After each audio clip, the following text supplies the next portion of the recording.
베드로전서 1장 1절에서부터 12절 말씀 교독하겠습니다. 1절 말씀. 예수 그리스도의 사도 베드로는 본도, 갈라디아, 갑바도기아, 아시아와 비두니아에 흩어진 나그네 곧 하나님 아버지의 미리 하심을 따라 성령이 거룩하게 하심으로 순종함과 예수 그리스도의 피 뿌림을 얻기 위하여 택하심을 받은 자들에게 편지하노니 은혜와 평강이 너희에게 더욱 많을지어다. 우리 주 예수 그리스도의 아버지 하나님을 찬송하리로다.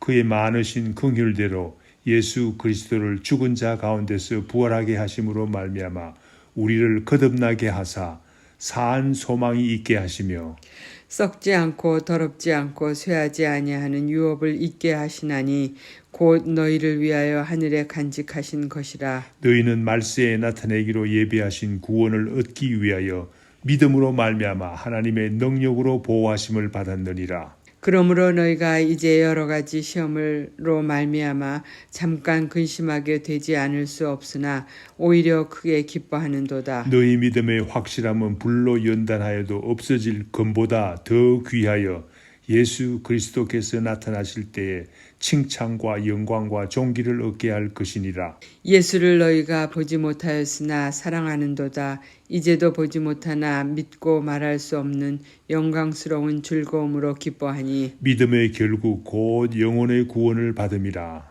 이 구원에 대하여는 너희에게 임할 은혜를 예언하던 선지자들이 연구하고 부지런히 살펴서 자기 속에 계신 그리스도의 영이 그 받으실 고난과 후에 받으실 영광을 미리 정언하여 누구를 또는 어떠한 때를 지시하는지는 상고하니라. 12절 말씀 다 같이 이 이 섬긴 바가 자기를 위한 것이 아니요 너희를 위한 것임이 계시로 알게 되었으니 이것은 하늘로부터 보내신 성령을 힘입어 복음을 전하는 자들로 이제 너희에게 알린 것이요 천사들도 살펴보기를 원하는 것이니라. 아멘. 베드로 전서는 예수님의 수제자 중에 한 사람인 사도 베드로가 쓴 편지입니다. 1절 말씀에 나타난 대로 아시아 각 지방에 흩어져 살고 있는 나그네의 삶을 살고 있는 유대 그리스도인들에게 보낸 메시지입니다. 흩어진 나그네라는 말은 어떤 의미가 있습니까? 흩어진이라는 말은 디아스포라는 말입니다. 전쟁이나 다른 어려움으로 인해서 모국에서 살지 못하고 세계 각지로 흩어진 사람들을 말합니다. 나그네의 삶이 얼마나 외롭습니까? 나그네라는 말은 베드로 전서에서 그리스도인들이 본향인 천국에 가기 전 이 세상에서 어렵게 사는 사람들을 나타내고 있습니다. 한마디로 흩어져 살고 있는 나그네의 삶이라는 것은 여러 가지 의미가 있겠지만 어려운 삶을 살고 있는 박해를 받고 있는 그리스도인들을 의미합니다. 그래서 베드로 전서는 고난의 삶 속에서도 구원받은 진실한 그리스도인들이 살아야 할 마땅한 태도를 전하기 위해서 쓴 편지라고 할 수가 있는 것입니다. 베드로 전서의 주제를 간단히 말한다면 먼저 그리스도께서 당한 고난을 모범으로 삼아서 베드로 전서 4장 1절 말씀에 나오죠. 건신하여 깨어있으라 베드로 전서 5장 8절 말씀이라고 요약할 수 있습니다. 베드로 전서를 받아서 읽는 독자는 누구입니까? 2절 말씀에 이 편지의 분명한 독자가 명시되어 있습니다. 예수 그리스도께서 예수 그리스도의 핏부림을 얻기 위하여 택하심을 받은 자라고 합니다. 예수 그리스도께서 십자가에 흘리신 피공로로 구원을 얻기로 택하심을 받은 자라는 말입니다. 그들에게 위로를 주기를 원하고 있습니다. 그들을 향해서 은혜와 평강이 너희에게 더욱 많을지어다 라고 말하고 있는 것입니다. 어려운 가운데서도 주님께서 주시는 진정한 위로, 즉 은혜와 평강을 전하기 위한 편지임을 나타내고 있습니다. 본문 말씀 3절에서 5절에서는 너희들은 지금 어렵게 살고 있지만 예수 그리스도를 통한 사한 소망을 가진 사람들이라고 위로하고 있습니다. 그렇습니다. 3절 말씀 읽어보겠습니다. 우리 주 예수 그리스도의 아버지 하나님을 찬송하리로다. 그의 많으신 긍휼대로 예수 그리스도를 죽은 자 가운데서 부활하게 하심으로 말미암아 우리를 거듭나게 하사 사한 소망이 있게 하시며 우리는 현재 이 세상에서 어렵게 살고 있지만은 사한 소망을 가진 사람이라는 것을 강조하고 있습니다. 그러므로 우리들은 그리스도 안에서 사한 소망을 가진 사람들임을 잊지 말아야 하겠습니다. 사한 소망이라는 것은 우리가 예수 그리스도를 통해서 얻은 구원을 의미합니다. 그런데 그 사한 소망의 주체가 누구입니까? 성부 하나님입니다. 그래서 베드로 사도는 대뜸 하나님 아버지를 먼저 찬송합니다. 우리 주 예수 그리스도의 아버지 하나님을 찬송하리로다. 찬송의 대상이 먼저 하나님 아버지인 것을 말하고 있습니다. 우리가 기도할 때 하나님 아버지라고 부르며 먼저 찬양을 올리는 것과 같습니다. 하나님 아버지께서 어떻게 사한 소망의 주체가 되십니까? 하나님 아버지께서 우리를 먼저 긍휼히 여기셨습니다. 불쌍히 여기셨습니다. 그래서 우리를 위해서 아들이신 예수 그리스도를 십자가에 죽게 하였을 뿐만 아니라 죽은 자 가운데서 부활하게 하셨습니다. 예수 그리스도의 부활로 말미암아 우리를 거듭나게 하시고 사한 소망을 가지게 하셨다고 베드로 사도는 밝히고 있습니다. 4절 말씀에서는 그 사한 소망이 무엇인지를 밝히고 있습니다. 4절 말씀 읽겠습니다. 썩지 않고 더럽히지 않고 쇠하지 아니하는 유업을 있게 하시나니 곧 너희를 위하여 하늘에 간직하신 것이라. 그렇습니다. 그러나 우리가 얻기 위해서 애쓰고 사랑하는 이 땅의 것들은 어떤 의미가 있습니까? 아무것도 우리가 죽은 후에 가져갈 수가 없습니다. 썩어서 더러워지는 것입니다. 쇠하는 것입니다. 그러나 우리가 그리스도 안에서 얻은 유업은 썩지도 않고 더럽혀지지도 않고 쇠하지도 아니한다고 합니다. 그러한 유업을 하나님 아버지께서 우리로 하여금 그리스도 안에서 가지게 하셨다고 말하고 있습니다. 그런데 그 유업들은 이 땅에 있는 것들과 비교할 수 없는 것입니다. 하늘나라에 고이 간직되어 있다고 합니다. 누구를 위해서 고이 간직되어 있습니까? 그리스도를 믿는 우리를 위해서 간직하고 계신다고 합니다. 하나님 아버지께서 간직하고 계시지요. 그러나 우리가 살고 있는 현실은 너무나 어렵습니다. 흩어져 살고 있는 나그네와 같은 삶을 살아가고 있지 않습니까? 때로는 힘들어서 다 포기하고 싶은 생각도 있지 않습니까? 그러나 귀한 말씀은 우리를 위해서 하나님께서 수수방관하고 있지 않다는 말입니다. 5절 말씀에 그 말씀이 나오죠. 5절 말씀 읽겠습니다. 너희는 말세에 나타나기로 예비하신 구원을 얻기 위하여 믿음으로 말미암아 하나님의 능력으로 보호하심을 받았느니라. 그렇습니다. 하나님께서는 우리를 보호하고 계신다고 말하고 있습니다. 하나님의 능력으로 우리를 보호하고 계신다고 말하고 있습니다. 하나님의 능력이 우리를 보호하고 계시니 우리는 얼마나 안전합니까? 우리의 구원은 얼마나 안전합니까? 그런데 믿음이 있어야 한다고 합니다. 그래서 믿음으로 말미암아 하나님의 능력으로 보호하심을 받았느니라고 사도 베드로는 말씀하고 계십니다. 최종적인 구원은 예수님께서 재림해서 오실 때 이루어진다고 합니다. 그때까지 하나님께서는 우리를 능력으로 보호하고 계신다는 사실을 말하고 있습니다. 이렇게 사도 베드로가 말할 때 이 편지를 읽는 성도들은 어려움에 처해서 살고 있었지만은 얼마나 큰 위로를 받았겠습니까? 하나님 아버지께서 우리를 보호하고 계신다니 얼마나 큰 위로가 되었겠습니까? 오늘 이 말씀을 듣는 모든 성도님들에게 하나님께서 같은 은혜가 임하기를 간절히 축원합니다. 하나님 아버지께서 우리를 보호하고 계신다는 큰 위로가 넘치기를 바랍니다. 오늘 본문 말씀 6절에서 7절에서는 그러므로 신자들은 시험이 와도 신자들이 가지고 있는 산 소망으로 인하여 크게 기뻐하지 않을 수 없다고 말하고 있습니다. 이와 같이 사도 베드로는 흩어져 나그네로 살고 있는 신자들에게 격려와 위로를 주고 있습니다. 6절 말씀에서와 같이 사실상 우리 신자들이라도 시험을 당하게 되면 우리가 어렵지 않습니까? 우리가 사람인 거로 잠깐 근심하지 않을 수가 없는 것입니다. 그러나 우리가 가진 산 소망을 깨달을 때에 다시 생각하게 될 때 오히려 크게 기뻐하지 않을 수 없다고 사도 베드로는 말하고 있는 것입니다. 바로 그렇습니다. 우리가 가진 산 소망을 생각할 때 우리가 오히려 크게 기뻐하지 않을 수 없는 것입니다. 시험이 와도 우리가 크게 기뻐하지 않을 수 없는 이유가 7절 말씀에 나타나 있습니다. 7절 말씀 읽겠습니다. 너희 믿음의 확실함은 불로 연단하여도 없어질 금보다 더 귀하여 예수 그리스도께서 나타나실 때 칭찬과 영광과 존귀를 얻게 할 것이니라. 그렇습니다.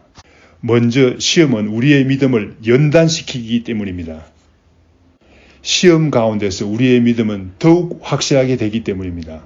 확실한 믿음은 이 세상의 금보다 더 귀한 것입니다.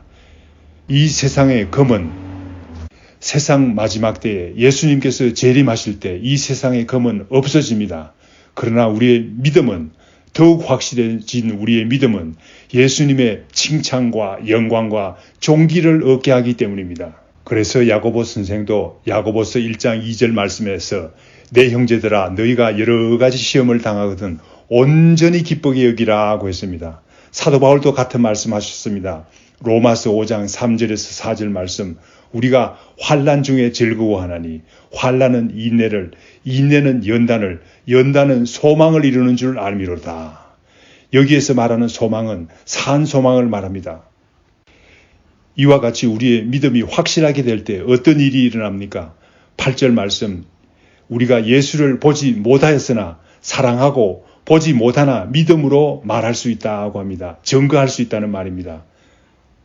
히브리서 11장 1절 말씀을 생각해 보겠습니다. 믿음은 바라는 것들의 실상이요 보지 못하는 것들의 증거니라. 그렇습니다. 이와 같이 되는 것입니다. 우리가 예수 그리스도를 이 땅에서 보지 못했습니다. 그러나 믿음으로 우리는 예수 그리스도를 사랑하는 것입니다. 사람들이 말합니다. 너 예수님 봤어? 보지 못했습니다. 그러나 보지 못했으나 우리가 믿음으로 말할 수 있다고 말하는 것입니다. 결국 이렇게 확실하게 된 우리의 믿음은 우리로 하여금 영혼의 구원을 얻게 한다고 9절 말씀에서 밝히고 있습니다. 믿음의 결국 곧 영혼의 구원을 받음이라 라고 했습니다. 오래전의 일입니다. 무디 선생이 전도하러 영국에 갔습니다. 스코틀랜드에 있는 던데라는 신사를 방문했습니다. 이분은 척추 환자로서 40년 동안 집안에서 누워 지내고 있었습니다. 그는 병석에 있으면서 더욱 믿음이 자랐다고 고백했습니다. 그가 거처하는 방이 마치 천국 분위기를 이루었다고 합니다. 그는 마귀의 시험을 믿음으로 잘 이겼다고 합니다. 마귀가 그 신자에게 말했습니다. 내가 예수를 믿음으로 이렇게 되었구나. 이런 환자가 되었구나. 이것도 복인가? 라고 했습니다. 그러나 던데라는 신자는 말했습니다. 마귀에게 말했습니다. 갈보리에 가서 예수님의 십자가를 보라. 그가 나를 위해서 십자가에 죽으셨다. 예수님께서 나를 사랑하심이 분명하도다 라고 대답했다고 합니다. 본문 말씀 10절에서 12절에서는 베드로 사도는 무엇을 말하고 있습니까? 그리스도의 고난과 신자들의 놀라운 구원을 설명하기를 원합니다. 신비하고도 놀라운 구약 선지자들의 증거를 통해서 우리가 받는 구원이 얼마나 놀라운 사실인가를 나타내기를 원합니다. 이렇게 하는 이유가 무엇입니까? 신자들에게 주신 구원이 얼마나 놀라운 사실인가를 신자들로 하여금 깨닫도록 하기 위해서 이렇게 말하는 것입니다.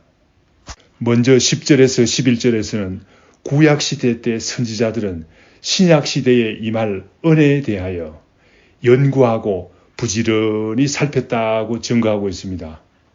그 결과 어떻게 되었습니까?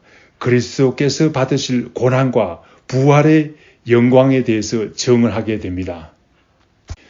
구체적인 예를 들어봅시다. 시편 21편 1절은 다윗이 지극히 어려운 가운데서 고백한 말입니다. 내 하나님이여 내 하나님이여 어찌 나를 버리셨나이까? 라고 다윗은 고백했습니다.